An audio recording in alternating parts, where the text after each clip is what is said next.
ar hyn o bryd, da ni'n cyflogi rhywle o gwmpas 29-30.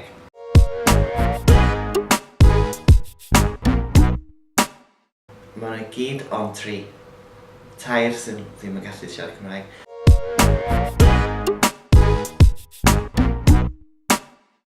Da ni'n gymryd hynna'n a da ni'n cysidro yn hynna'n fel salon i deulu bob oedran. So, felly mae'n bwysig bod pawb mwy na lai yn siarad Cymraeg.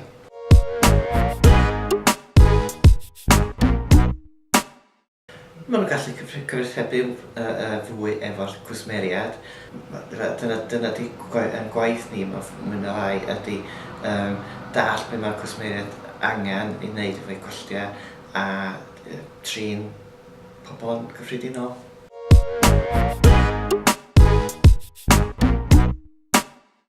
Da ni'n byw mewn ardal sydd yn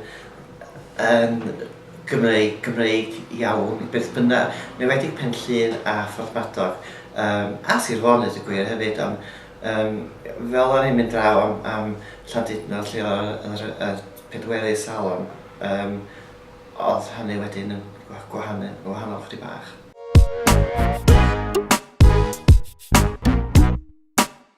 Mae'n enwedig mewn pobl hŷn, maen nhw'n dallt, yn enwedig Penllyn a'r ardal yma sy'n Ffordd maen nhw'n gallu siarad mwy relaxed efo rhywun sy'n Gymru sy'n siarad Cymraeg. A'r un fath fel plant.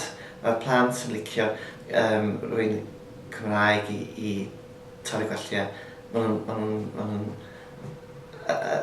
agosau at eich y fwy.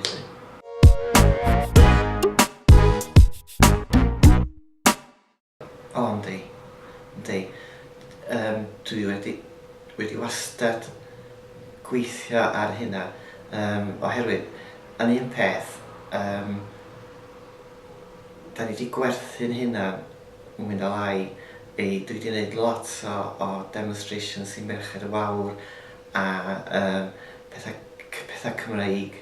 Fuon ni'n mynd i'r Steddfod am 10 mlynedd i dorri gwelltiau ac wrth gwrs mae hynna wedi dod cwsmeriad i ni dros Gymru i gyd i fewn i'r salons lle. A mae hynny yn gwneud gwahaniaeth.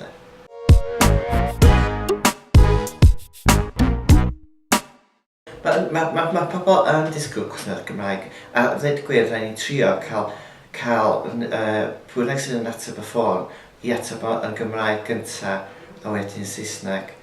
A da ni'n gweithio ar y wefan Gymraeg.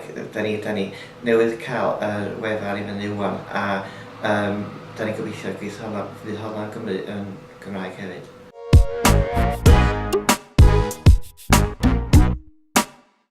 Mae o fantais os nhw yn siarad Cymraeg. Da ni'n trio cael y balans sydd wedi gwir ar Cymraeg a Saeson. Mae'n ni beidio anghofio hefyd bod gynnu lot o cwsmeriad Saeson hefyd. So da ni'n trio cael y balans yn iawn.